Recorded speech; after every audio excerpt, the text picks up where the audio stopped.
அழகிய கிராமத்தில் வற்றாத ஆறு ஒன்று இருந்தது. அந்த ஆற்றை கடக்க மிகச்சிறிய பாலம் ஒன்றும் இருந்தது. ஒரு நேரத்தில் ஒருவர் மட்டுமே அந்த பாலத்தில் நடந்து கரையை கடக்க முடியும். அப்படி இருக்க, கரையோர கிராமத்தில் வசித்து வந்த 2 ஆடுகள் ஒரு நாள் அந்த பாலத்தை கடந்து மறுகரைக்கு செல்ல ஒரே நேரத்தில் எதிரெதிர் திசையில் வந்துவிட்டார்கள். இருவரும் நடுவில் சந்திக்கவும் நேர்ந்தது.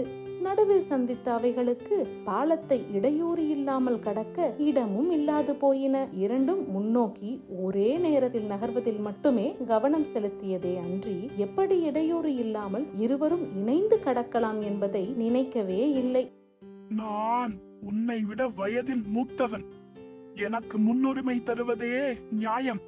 எனவே இந்த முறை நீதான் திரும்பி செல்ல வேண்டும். நீங்கள் வயதில் பெரியவனாக இருக்கலாம், ஆனால் நான் உங்களை விட வலிமையானவன். நீங்கள் வயதானவன் என்பதால் பாலத்தை கடக்க நிறைய நேரம் எடுக்கும். என்னால் அவ்வளவு நேரம் எல்லாம் காத்து கொண்டிருக்க முடியாது. நான் துடிப்போடு இருப்பதால் வெகு சீக்கிரம் என்னால் பாலத்தை கடக்க முடியும். அதனால் எனக்கு வழியை விடுங்கள். விரைவில் அவர்களின் வாக்குவாதம் சண்டையாக மாறியது.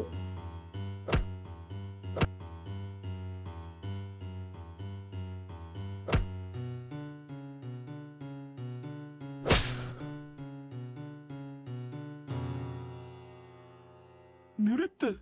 நாம் இப்படியே சண்டையிட்டால் ஆற்றில் விழுந்து மூழ்கி விடுவோம். பிறகு இருவரும் ஆற்றை கடக்க இத்தனை நேரம் நின்று பயனில்லாமல் போகும். அதற்கு பதிலாக நான் படுத்துக் கொள்வேன். நீ என்னை தாண்டி குதித்து செல்லலாம்.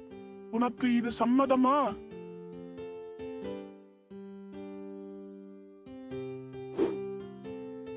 இறுதியில் அவர்கள் இருவரும் ஒருவரையொருவர் கடந்து சென்று தத்தமது வழிகளுக்கு திரும்பினர்.